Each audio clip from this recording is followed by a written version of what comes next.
AV in your ears, that's Ambush Being, giving you this audio visual down the most interesting street in the world. With my boy Steve, Fascination Street, you already know. Let's get it when you whip in the Fascination Street. What do you... Hey Streetwalkers, this is a throwback episode with guest Jeremy Swift. Jeremy first appeared on the show on September 25th, 2023, and it was such a fun and compelling episode that I decided it needed to be revisited. So enjoy this throwback episode, tell a friend, and thanks for listening.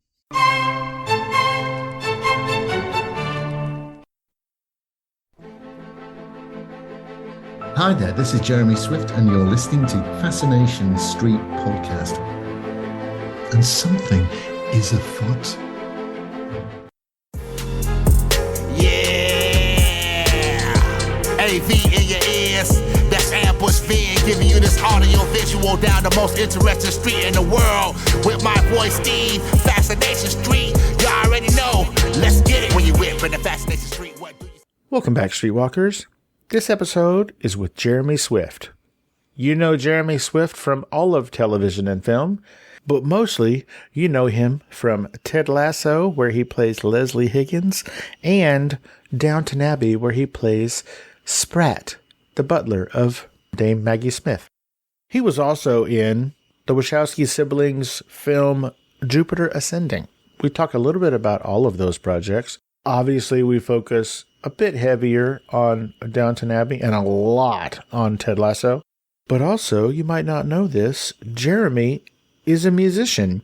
He has recently released his third album called Songs of Escape and Endless Night, which you can find everywhere, and it is fantastic. My personal favorite song on that album is Who Is This? And delightfully, Jeremy agrees to let me play that song for you guys. We also talk a little bit about how Jeremy got into acting and got into music. We talk about how he got the Ted Lasso role and who plays his wife on that show. It was so much fun talking to Jeremy. Super nice guy. I can't believe he gave me all of this time. You're going to love this episode. Go check out his albums. They're on Spotify. Just look up Jeremy Swift. And this is my conversation with the incomparable actor, musician, Jeremy Swift. Prepare to be fascinated. Prepare to be fascinated. Prepare to be fascinated. Welcome to Fascination Street Podcast, Jeremy Swift. How you doing today, man? I'm not too bad. How are you, man? I'm good now. I'll be sweating later because it's going to be hot. Where are you right now? I'm in North London. So is that your home? It is. Jeremy, what I like to do is I like to start from the beginning. It helps us understand how the guests got to where they are. So where were you born and raised, man? Where'd you grow up? I grew up in the northeast of England, Stockton-on-Tees, which is known for having the first railway line ever in the world by the Stevenson brothers, Stockton to Darlington Railway. And ironically, Stockton no longer has a train station. It's near to Newcastle in the northeast. It was a very industrial area. It was the hive of the Industrial Revolution. People came all over from the UK. And my mum and dad were music teachers, pretty sort of working class family. Yeah, that's where I picked up my music interest, really. My mum was in choirs. My dad played organ in the church, and he was interested in electronics. He died very, very young at the age of 50, but in the 80s, he was like doing coding for software and stuff like that, you know, before there was software to do coding. And he was really into synthesizers and things, which I was. And he subscribed to this magazine called Practical Electronics. And we used to send away for circuits and oscillators and stuff like that. All sorts of things, you know, like a ring modulator, which is what the Daleks in Doctor Who, you know, that was the voice effect on that. I don't know if you do this in your real life, but everybody listening just now, when he said Doctor Who, he put his hand over his heart. Did I? Like he was either pledging allegiance to Doctor Who, or Doctor Who was just something so special he had to cover his heart when he said it. Doctor Who has been amazing. It comes and goes with the various doctors. Who's your doctor? Who's my favorite doctor? Matt Smith. Really? Why Matt Smith? I'll tell you why. because like Jim Carrey, he could do huge things in a wide shot. He would do incredible physical acting, and he would do detailed emotional storytelling in his acting in close-ups. I think he's phenomenal. He was a phenomenal Doctor Who. They should never have let him go. They should have kept him on forever. But close behind him is Tom Baker. Tom Baker's my favorite. That's who I grew up watching. Same here. And I even got my mom to knit me a kind of 20-foot long scarf that I kind of dressed up like him when I was like 17, 18. I had a huge long ex-army greatcoat, they called them, and a ridiculous scarf. Yeah. So that's not very punk rock, but I know you were pretty punk rock during that age range. Yeah, I totally was. I did get some punky stuff, but really by 78, wearing a leather jacket and having your hair spiked up was already kind of out of fashion. But I actually saw the Sex Pistols, and they only did like 50 odd gigs. I know. I heard that about you. I'm like, oh, this is one of the 47 people who saw the Sex Pistols live. That's amazing. Tell that story. How did you even know they were coming? Because weren't they playing under a stage name? Yes, they were under a pseudonym, Acne Rebel. I saw it in the local paper, which is a sort of a take on Cockney Rebel, who were a sort of glam rock band. They were actually banned at the time, so that's why they were going under pseudonyms. And they played at Middlesbrough Rock Garden, which was at the local venue for punk bands at the time, which was like right next to a flyover and near an industrial estate. It was not in a very welcoming place at all. They were about 4 hours late coming on. And I realized in retrospect why it probably was. It was probably because they were looking for a smack dealer for Sid Vicious, because when he came on stage, he was completely blitzed and his bass, in fact, was turned off. But it didn't really matter because they could make such a great noise with Steve Jones, Paul Cook, and John Lydon. And what was strange about seeing them, they were so happy to be playing. They were all grinning. And we were so used to pictures of them posing and sneering in all of the music papers. So that was amazing, really. It was an amazing gig. I love that story. I heard you tell it in a different interview, and I was blown away because, like you said, sort of punk rock aesthetic with the spiky hair and the leathers and all that kind of was out of fashion in the late 70s. Well, over here, it was still popular in the 90s. Like when I was in high school, half the kids wore leather jackets with Sex Pistols spray painted on the back. Yeah. Everybody had to, sort of a different look. And what I used to do was I used to buy stuff from thrift stores and maybe slightly tear them up a bit. But what I would do was cut interesting paragraphs from newspapers and put them on my lapel. But that was mostly to get girls to come closer to me to read them. Which was quite sordid of me, really. But yeah. Did that work? It did, yeah.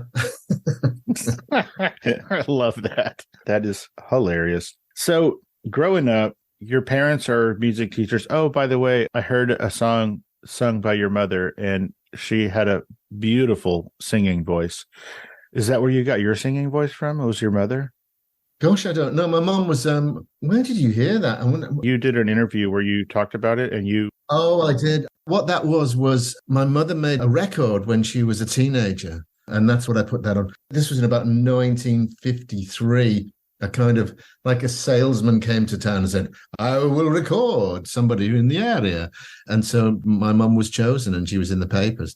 She loved opera. She used to do amateur opera and stuff like that. It wasn't something that I particularly liked when I was a kid, Gilbert and Sullivan, but I grew to like, But the musicality thing, it was just in the house and they both played keyboards and a bit of other stuff. So it was just around. So it seemed very natural to play instruments.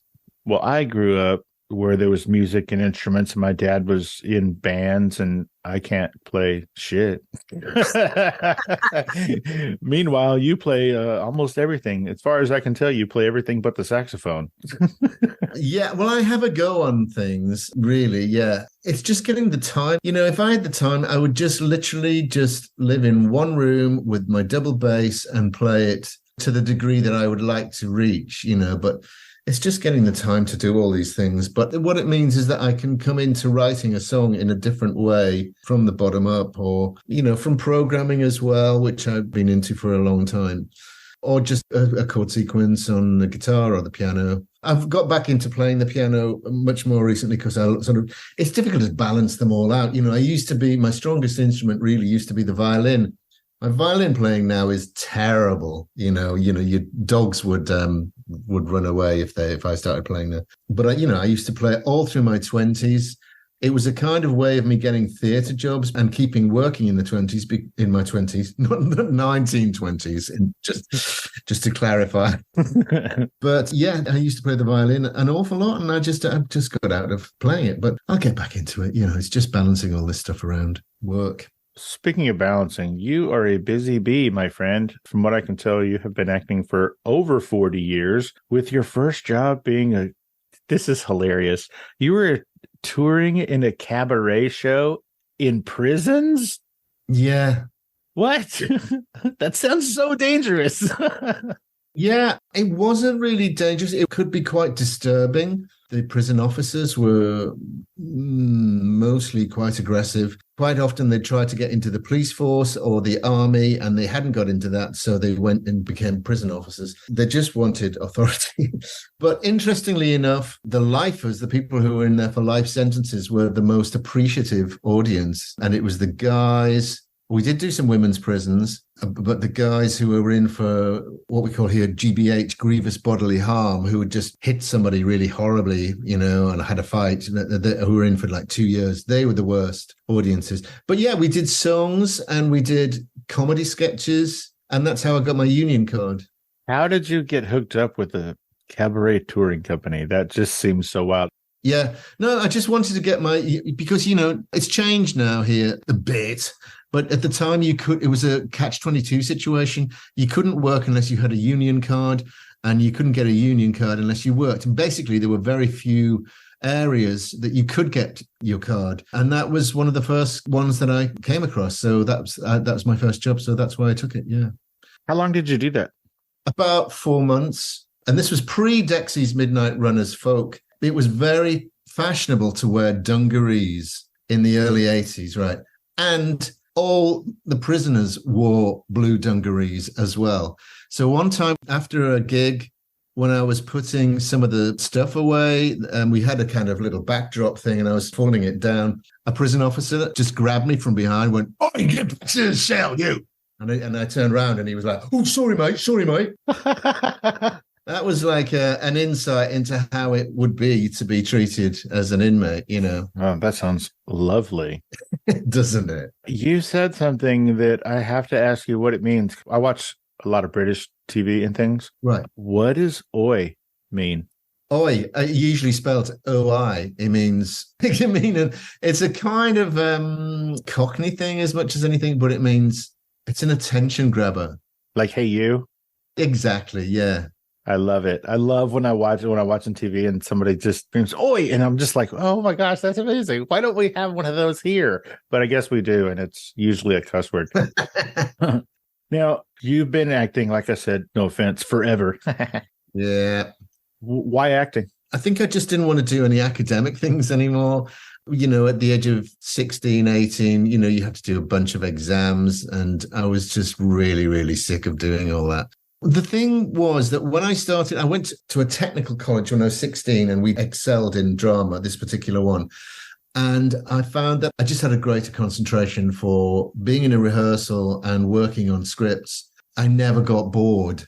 Whereas if I was sat in a class talking about Brownian motion or photosynthesis at school, my mind would drift off because I didn't know what they were, and I just couldn't get my mind around mathematics either, even despite the fact that my dad was a math teacher. So I did improv classes from the age of about 11 at a local arts centre, not comedy improv, but just kind of setting up scenes and exploring stuff. And I loved doing that. And I went to that every week until I was like 18. Oh, wow. Yeah. What did your parents want you to be? Did they have any aspirations on your behalf? Oh, they certainly wanted me to be a composer when I was young, or in the first desk of playing violin in a symphony orchestra. They didn't really have me down for acting, I don't think. Despite my mum sort of instigating quite a lot of things that I did in that way. But I think they just wanted, a straight job, really, as parents do. It's so long ago, Steve, I can't quite remember the details of it. But yeah, they wanted me to just have a solid job, really. Now, I know you said your dad died pretty early or pretty young. Was he able to see some of your acting? I don't know how old you were when he died, but was he able to see some of your stuff? A bit. He was 50 and I was 27 when he died. So that's, ridiculous. It was very shocking. Sorry about that. That was pretty rough, I'm sure. It was, yeah. He did see some stuff. They came down to see me in miles away and traveled, hundreds of miles to see me in the theatre. And then I was in a commercial for a TV renting. Can you imagine this anymore? TV renting. They still have that here. They don't. They do, yeah. Really? Yeah, you can rent a TV, you can rent a sofa, you can rent a refrigerator. A friend of mine just had some surgery, and so she rented one of those recliners that helps you get out of the chair, that helps you get up. It kind of lifts you up. Like, you can rent all kinds of stuff. Yeah, It's nuts over here. You could still rent a TV. Isn't that crazy? Wow. Still rent a TV. Well, I can understand the recliner completely. That makes complete sense. But yeah, anyway, I did a commercial, and in the local shop, there was a kind of big picture of me, which looking back, I should have been paid for. But my agent was very naive. So, and they asked when that campaign ended if they could have it. And so when I would come home, this thing, which was about 6 foot by 3 feet, picture of me was in the room that I used to sleep in. So that was really good stuff. Overtaken my room. I love that. Back in the 80s, my mom's husband, he wanted a VCR so bad, but they were kind of expensive back in the 80s. And so he went into one of those rent places and he rented to own a VCR. Wow. He paid $50. I don't know if it was a week or every 2 weeks, but whatever. And it was for like 3 years or 4 years or something. He ended up paying almost $1,500 for this VCR by the time it was done. Oh, Lord. And by the time he was done paying for it, it didn't work anymore. Oh, so stupid. So I know that you did a whole lot of theater sort of in the beginning of your career and like 90 commercials or whatever. And commercials are probably what paid the bills, but why theater so heavy in the beginning? Really, I didn't have a kick-ass agent who would get me into TV, really. And also, I think I looked at my face was kind of unformed, and I think I looked sort of just like a gormless guy. It was a lot of handsome people and gorgeous young women who seemed to get the work in their 20s. And I have to say, most of those people are no longer working, or their careers have just fallen away. That happens a lot. So that's why theatre, that was the only way I could keep going. And I did, sometimes I would do 4 theatre jobs a year, and I would just go all over the country, basically, and stay in places wherever it was. Yeah, looks fade, talent doesn't. Controversial. You finally did break into movies and TV. What was your first television role? Was it a Masterpiece Theater? No, I did a bunch of little things. I think the first one I really did was, there's a great improvising comedian called Paul Merton, and he appears really on panel shows. He's about my age now, or maybe a little bit older. And he only had like one series it was like a sketch show. So I did some sketches on that. And then did you immediately stop doing commercials, or did the commercial market open up for you even more because you were more recognizable? Oh, no, I didn't really become recognizable till about last week. No, commercials went away when I was about 36, 37. I thought, not getting many interviews for commercials anymore. And then I started to realize that it's young guys who sell cars, banks, building societies, that kind of stuff. I got to know, what's a building society? Oh, it's like a bank. And booze as well. So by my early 40s, it was over. Also, although they were, a great lesson in camera work in lots of ways and stamina on set, they were quite laborious because they do so many takes. They'd shoot it forever. And then they usually do your close-ups at 11 at night when you're completely screwed, Nice. Yeah. And sometimes they were technically just so weird. There was one I did for a bank, Barclays Bank, where I went to South Africa. As soon as I arrived, it was like a Mission Impossible thing. And I had to get on top of a really tall van, and they had a stunt wire right in the middle of the van, which was tied to, like a vest thing. So I wouldn't fall off it. They had to shoot me. I'd only just arrived. And then somebody drove around at, like 50 miles an hour with me on top. I had to climb on top of a train for this commercial. It was in the wine valley in South Africa, and there were like wine lines going quite high. But as I stood on the train, I started to feel them wisping my head, and I'm going to be decapitated by one of these wine lines. So I said, "Can I get down?" I had a sort of a stunt wire for that as well. But I quickly realized that if I did fall off, all it would mean is that I would be dragged along by the... Yeah, so doing stuff like that was very, very strange. It was always very challenging. We're going to jump around a little bit. I know that you had said that you and your dad, probably mainly him, used to build little keyboards and electronics and things. Do you still have that little electronic keyboard that you got from him that played like frog noises and whatnot? Yes. You still have that? You do? Yeah. It's not that little. Oh, wow. It's huge. Yeah. So did you guys build that? No, that was one we bought. It's about 50 years old, 1974 or 5, I think. That was one of the first sort of, commercially available ones, because they were usually, those Odysseys or Moogs or whatever. They were, the price of your house. Yeah, those things are quite expensive.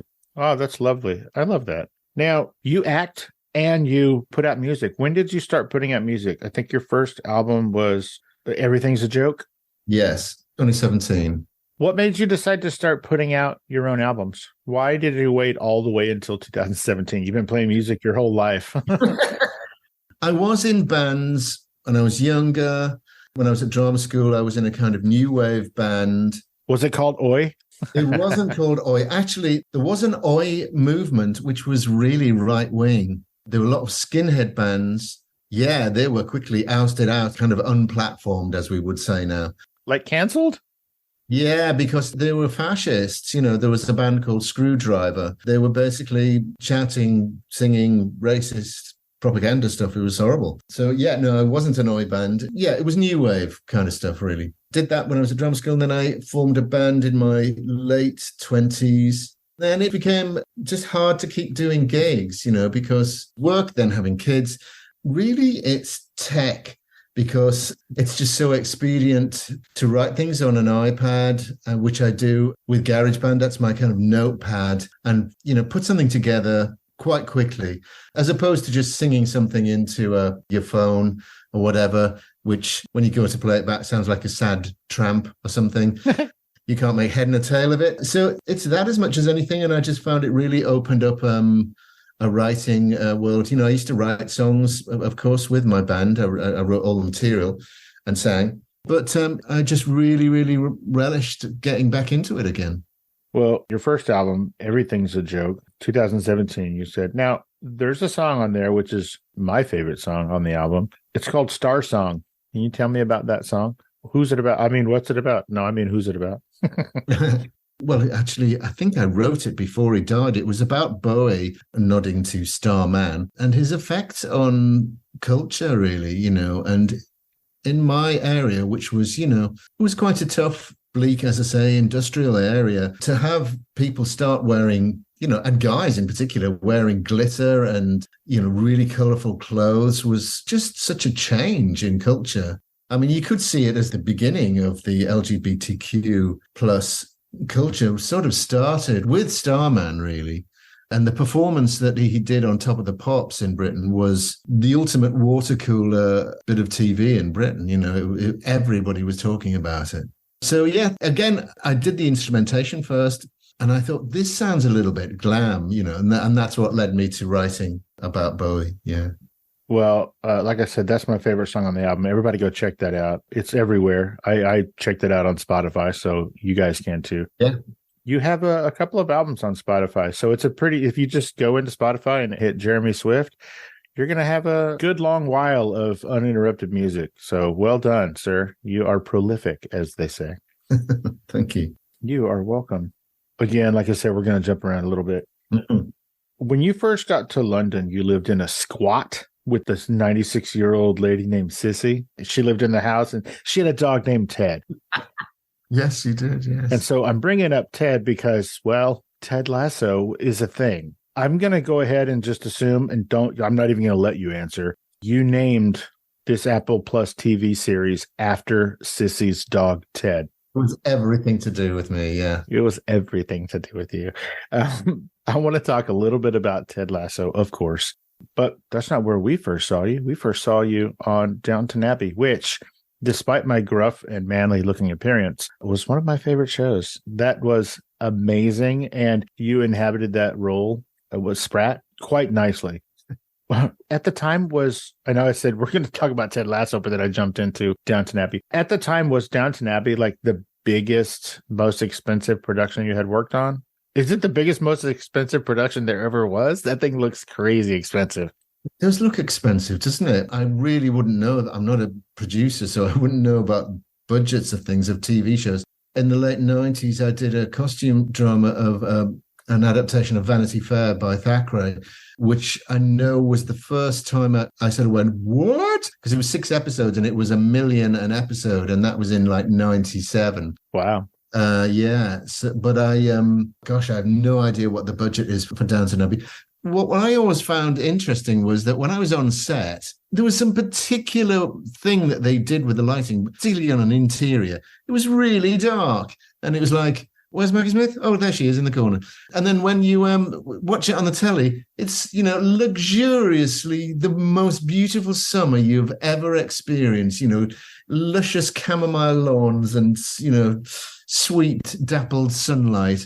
You sort of think, what happened? I don't understand. I've never understood it. Did somebody just go, just to fool everybody, and then just turned up a huge light fader when they were editing it? I have no idea why that happened. But anyway, as a result, it always looks so attractive. It's so seductive. And the music is seductive, of course, and sentimental and brilliant. But I don't know the status of budgets, so I couldn't tell you. But it was certainly it was one of the biggest things that I've ever stepped into, because I didn't come until the 4th season. So it was already up and running. To be honest, I hadn't really watched it because I think at the time I was really getting into The Wire and The Sopranos. So I was a bit like, nah.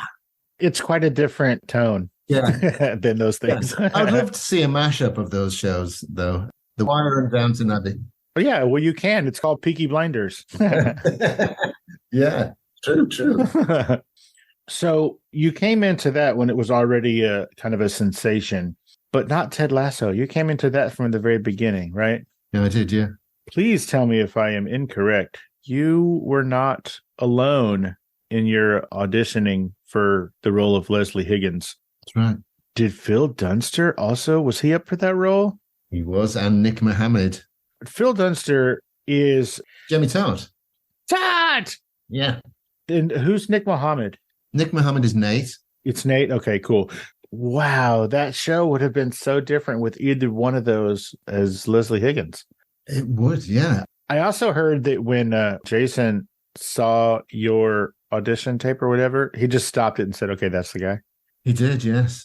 I wish that had manifested in me being told immediately because I had to wait around for about 2.5 weeks and I knew it was going to be, well, this is the thing with the difference between American shows. You know what the minimum you're going to get is once you go up for it. And so it was a huge amount compared to most of the British TV shows budgets. So I was like, oh, don't even think about it, because I was told I was in the mix and then I wasn't told for ages. But yes, sweetly, Jason said when they were working on the script and they were a little bit stuck, they'd say, let's just go and watch Swifty's audition tape again. So that was very sweet to hear when I eventually turned up and started working on it. When you finally did get to hear. Yeah. Did you know, just based on the script, I mean, I know you knew that it was good material, that it was good writing, it was good content, but did you have any idea it was going to be the massive sensation that it is? No, I couldn't know that really. You know, the amount of time I've been working, if I thought everything was going to take off in this way, I'd been in asylum, I think. No, I didn't. But then it did, and I still can't quite believe it, to be honest. I mean, particularly in America. It's huge here. People probably don't even know who you are in Europe, but oh my gosh, you're everything. Yeah. I mean, it is shown in huge bunch of countries. I mean, I did a podcast about a month ago, and the guy keeps, I think after 2 days, it had 5,000 downloads in 117 countries. So there is a spread, certainly. I think in particular, it's beloved in America.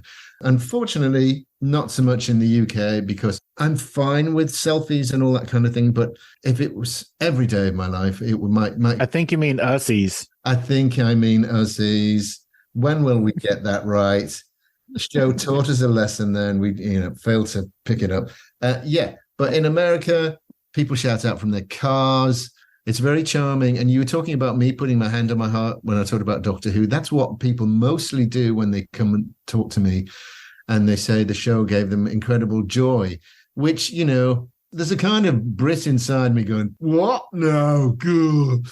But I have to accept that because it's so sincerely felt and meant. And people have said that, it helped them through illnesses and the pandemic. And that's amazing.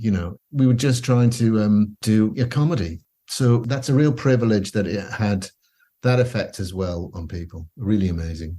When did you sort of cross the pond and also get your SAG-AFTRA union membership, and why? Oh, I first came across the pond about 2016 or something, because I wanted to get some representation. So I came over and I went to a SAG Awards thing, which Downton won. And then there was a couple of things, big events that I like that. And then I went to the premiere of Mary Poppins Returns. And I had these huge red carpet events. Incidentally, at the red carpet for that, I had my manager going, so I've got Jeremy Swift here. And there were people just going, no, I'm fine. Thank you. Thank you. Thank you very much. And several people who did that. And then I thought I'll go out for pilot season. This is 4 years ago. And it was dreadful. I stayed in a really small place in Studio City in LA. And it was a big challenge. It cost me a lot of money to fly out and stay there. And the people I was staying with were a little bit tedious, I have to say. One of them was a guy who was a Russian who taught drama, and he just would not stop talking ever. And I only got one interview in the whole time I was there. Oh, wow. Yeah, because I didn't have papers and I didn't have a green card or a visa. So I don't know what I was thinking, why I thought that would happen. But so they couldn't really employ me. And then I met up with an American friend who said he would help me with the administration of getting a green card, because getting a green card, to get lawyers to do it at the time, was unaffordable to me. And he did it for me. And that took, because of the pandemic, about 3 years. So I only got it last year. And I joined SAG-AFTRA beginning of this year, did a film pretty much straight away. You did a film this year? Yes, I did a Disney film in March in Atlanta, Georgia, playing Principal Merlin of, a full Hogwarts kind of wizard witchy school. Oh, cool. Yeah, it's a kid's film called Descendants for the Rise of Red. Should be out next year, I think. Oh, fantastic. Is it going to be in theaters? Do you know? No idea. No idea. Sweet. How long were you on that film? On and off about a month. It was very spread out. But at the time I was doing PR, I was going back to LA from Atlanta, PR for Ted Lasso. So yeah, hopping about. I have to ask you this. I feel like I already know this answer, but some people think that it wasn't as clear. Is Ted Lasso over? No one knows that. I don't think even Jason Sudeikis knows that, but I think it was pretty much conclusively tied up. The one thing that they haven't done is, technically, Apple are allowed to still hold us to the show from when the last episode of that last series was dropped, which was May 31st. So they have another 9 months to decide. My feeling is that they probably won't, but I really don't know. I have no idea. Probably based on how many people are still watching it when they have to make that decision. It really is an artistic decision from Jason and not really a financial one, because, of course, Apple would love us to do a gazillion seasons. So would America. I'm sure many people would. And so would you, based on your face when you talked about how much you were going to make each episode. Yeah, and it's, tremendous fun, and it's just such high quality work. But I don't know, certainly, I really don't know. Nobody can give an answer. And what I would say is that it's perfectly formed as it was. Although some people went, the second season wasn't as good, and the third season wasn't good as the second one, or whatever. I think there was all personally great. It just went places you wouldn't think it would go, and it was just high quality work. But I think sometimes things have to end. All my favorite comedies are American, and a lot of them went on 2 seasons too long. Those seasons I've never watched again. I will go back to the first 4, 6, whatever it was. The big ones we're talking about, particularly from the 90s. We're talking about Seinfeld. We're talking about Seinfeld. We're talking about Frasier, Friends. We're watching Friends right now, yeah. Oh, yeah. It's just so tight. Such brilliant performances, such snappy writing, just amazing. Still stands up. But, they just faded, and they should have just finished. And there is an argument for that, certainly. Just ending it when it's still on a high. Well, if that was the last episode we'll ever see of Ted Lasso, it was an amazing send-off. That last episode was perfect. It was. Hey, Streetwalkers, here's a word from our sponsors. Hey, Streetwalkers, Steve here. I'm proud to announce the newest and coolest sponsor of Fascination Street podcast, Bravago Hard Seltzer. Go bold. Grill a tomahawk steak just for you on a Tuesday. Run your sprinklers twice in a row. Wear 2 different socks to your sister's wedding. Play golf with 2 balls from the ladies' tee box. However you go bold, do it with Bravago Bold Seltzer, the newest and boldest hard seltzer out there, with flavors like Sweet Freak, Vanilla Orange Cream, Chill Out, Rainier Cherry, and Sucker Punch, Strawberry Lemon. These seltzers pack an intense flavor and 5.1% alcohol by volume, with between 110 and 120 calories each. Find a store or purchase online at drinkbravago.com. Must be 21 or older to purchase or consume. Please drink responsibly. Go bold. Let's get back into it. A couple of years ago, you commissioned a script about the amazing pianist John Ogden. How's that coming? John Ogden. It is a slow process. We've done different drafts of the script, but it's getting closer to putting it out there in the world of studios and all that kind of thing. Cross fingers that everything comes to an agreement. Sure. Yeah. Oh, real quick. When you were growing up in your small town, you had factories, and there was an end of shift siren that sounded an awful lot like an air raid siren. It did. We have that siren in the small town I live in. No. It signals the noon hour every day. What? Yeah. What's up with that? Couldn't tell you. Maybe it's so you can set your watch, which is odd because whenever the time changes, their siren is off by like 1 or 2 minutes. No. Oh, so back during those days, some days on a walk, you would encounter such a horrendous odor that you nearly vomited sometimes. And I have to ask, was this the inspiration for Leslie Higgins nearly vomiting every time he was in an uncomfortable situation? Which, by the way, I've heard a lot of interviews with you, and nobody has ever brought up that little mouth vomit thing that your character does. Nobody's ever brought that up. Right.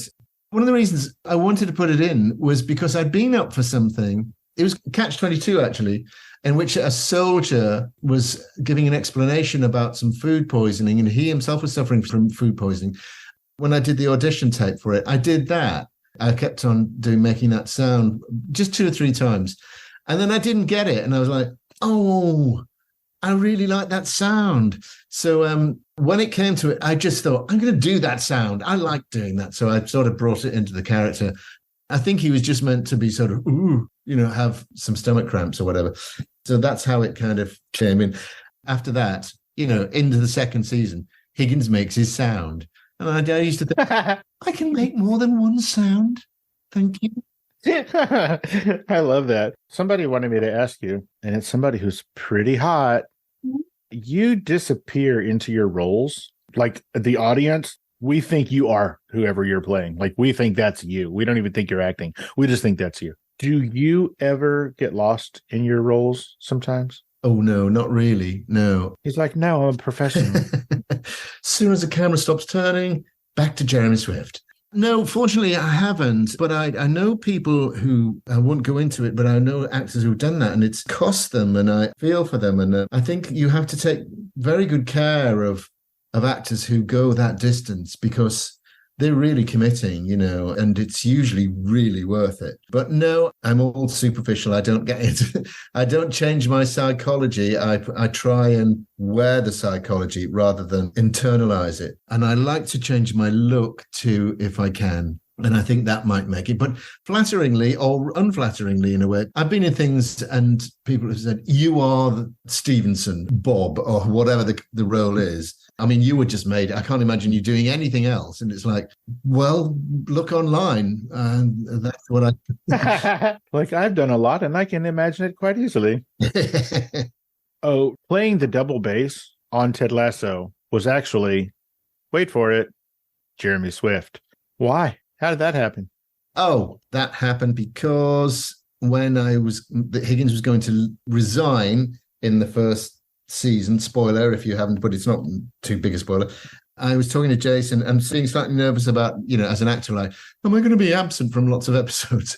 I said, how long is he away? For some reason, I said, long enough to grow like, a Rasputin length beard. I don't know why I said that. And Jason said, yeah, well, actually, maybe a jazz beard. And then I leave it into it. Oh, well, actually, Jason, I like jazz and I played the double bass. And he went, oh, okay. Oh, okay. So we ended up putting it in. So when Rebecca goes to Higgins' house, he's got a jazz beard. He's playing the double bass. They kept on popping it up. The fantastic bit being playing it with some other musicians in a club in the third season. Love it.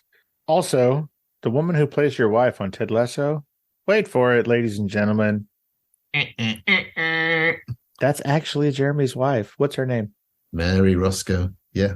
She is lovely. She is lovely.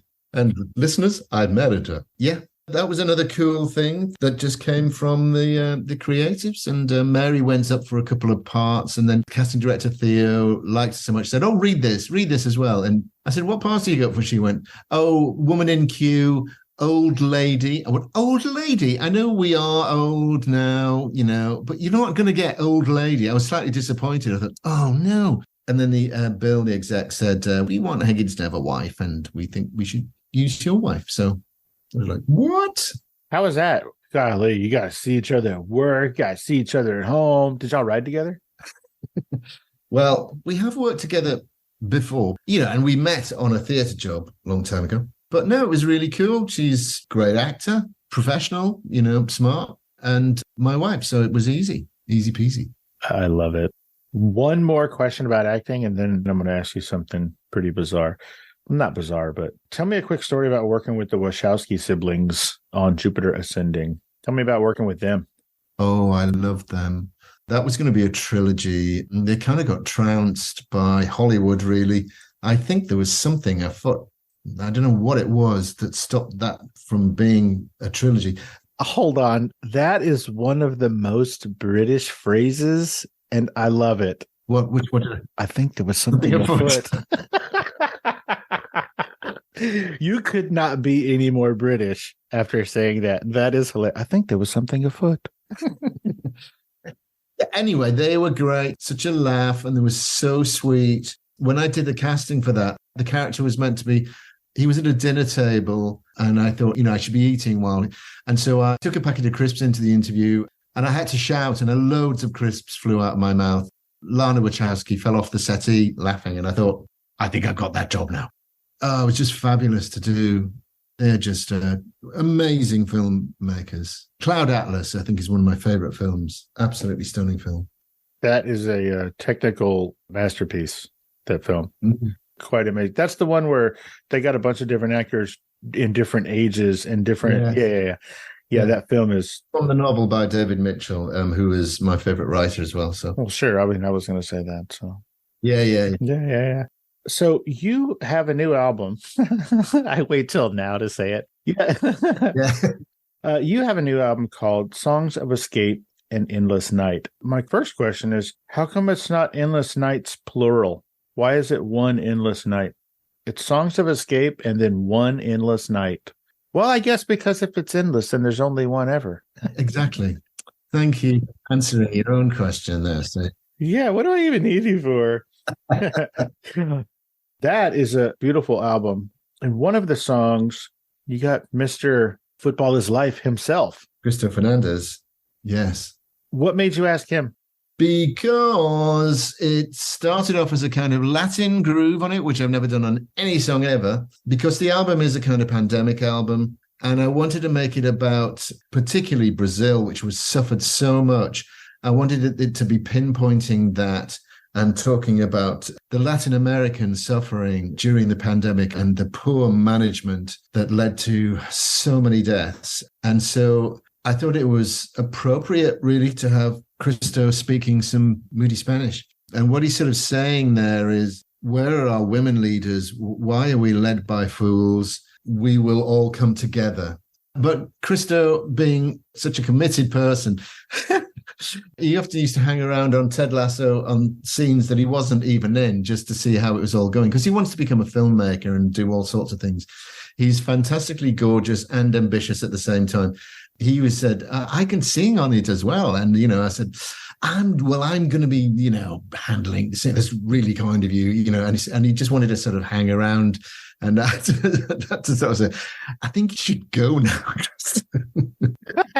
You've done your bit, love. Thank you very much.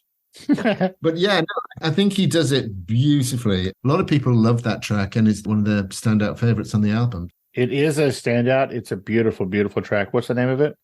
Step Out. Like I said, it's gorgeous. But my favorite song on this new album, again, called Songs of Escape and Endless Night, my favorite is the song, Who Is This?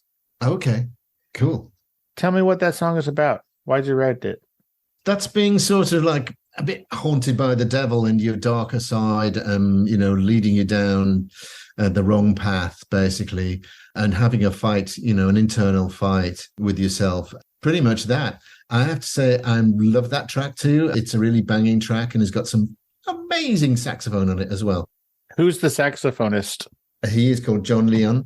He played on another track as well on the album called Not of This World. That's actually my second favorite song. It's right here, Not of This World. Yeah, it's right there. Fantastic. I love it. Yeah.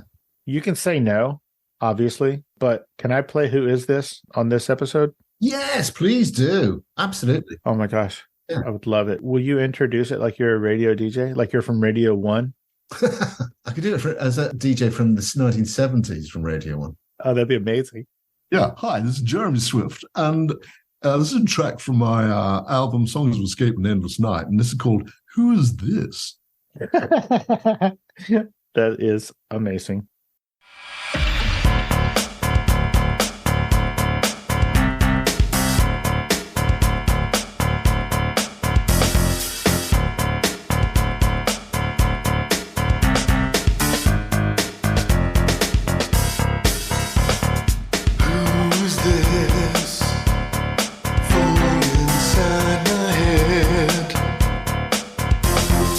Thought I'd seen the last of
Thank you so much.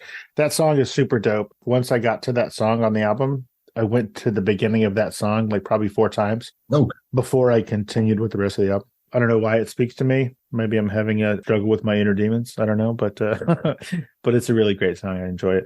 Thank you. Did you know that there's Downton Abbey merchandise? Like in America, you can buy tea that's Downton Abbey tea, and there's a bunch of different teas with different characters on them. You can also buy whatever biscuits or cookies or whatever that all say Downton, like, and they have different characters and stuff. Do you know that? I didn't. Amazing. Well, how about this? Living in London, North London, I bet you don't see what I see all the time. I can barely walk down the street in any crowded part of San Antonio without seeing either a Jamie Tart jersey or a Greyhounds shirt. Like, do you see that around where you are? I mean, you guys love football. I can't stand football. No, you don't. Unless you went to Richmond, where there are now lots of American fans flocking there for Ted Lasso tours and wearing the shirts. Yeah. Well, that makes sense. Yeah. Did you care about soccer at all? Football? Did you give a flying shit about football? Do you now? I didn't know, but I do love it in the show. And I think it's part of the storytelling in the way that it accumulates. Storytelling gravitates towards a match. I mean, particularly in the last episode, it's super emotional. It's so beautifully put together. Oh, man. Very, very well done. I don't give a shit about soccer or football at all, but Ted Lasso made me care about it. Yeah. Did you ever see the documentary King of Kong or The King of Kong? No, I didn't. It's a documentary about 2 guys who were basically fighting to get the high score for the stand-up version of Donkey Kong. And I don't give a shit about Donkey Kong or video games, but the way they told the story was so compelling. Yeah. The director, Seth Gordon, I think, he actually went on to direct, Jason Sudeikis in Horrible Bosses or whatever. Okay. From this documentary where nobody gives a shit about the King of Kong, but he made it so compelling that everybody loved. It was a huge documentary. All about the storytelling. Yeah, it's all about storytelling. And so that's what the writers did with soccer for me. So, Jeremy, thank you for being a part of that. Even from way over there across the pond, you have been a part of, oh my gosh, like the last decade or more of my wife and my evenings. Hey, you get your damn hands off her. Now, Jeremy, where can people find you on social media? Oh, I'm on Instagram and I'm now on Threads. I came off Twitter because it was just too toxic. I am on Facebook, but that's just for like my really close buddies and family. Your real friends. Yeah. It's a family affair, really. But yeah, follow me on Instagram and Threads. Yeah. And it's not Jeremy Swift, it's JeremySwift.68, not 69, because there's some imposter. There's a group of imposters, Jeremy Swifts, who I've had to have words with, report recently. Yeah, report them. Jeremy.Swift60. You'll see it. You'll see it. You'll see it. Before I let you go, Jeremy, is there anything that we didn't talk about or I didn't ask you about specifically that you wanted to talk about today? Did I miss anything? I think we talked about everything in my life, apart from maybe my underpants, which I'm not going to go into right now. Okay. You're not going to go into your underpants. No. All right. That's a weird way to say that. I know it is, yeah. Jeremy, thank you so much for taking the time out of your busy day and your hectic, trying not to throw up in your mouth schedule to hang out and let us get to know you a little bit better on Fascination Street, man. I really appreciate it. Oh, thank you very much, Steve. Loved it. It was 100% my pleasure. And you have a great rest of your week, man. Thank you. And you? Yeah. Thank you so much, Jeremy. Bye-bye. Cheers now. Bye. Cheers.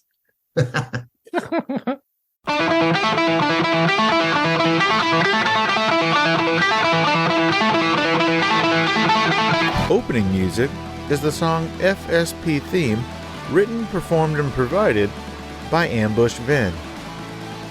Closing music is from the song Say My Name off the 2021 album Underdog Anthems, used with permission from Jax Hollow. If you like the show, tell a friend. Subscribe and rate and review the show on iTunes and wherever else you download podcasts. Don't forget to subscribe to my YouTube channel. All the episodes are available there as well. Check me out on Vero at Fascination Street Pod and TikTok at Fascination Street Pod. And again, thanks for listening.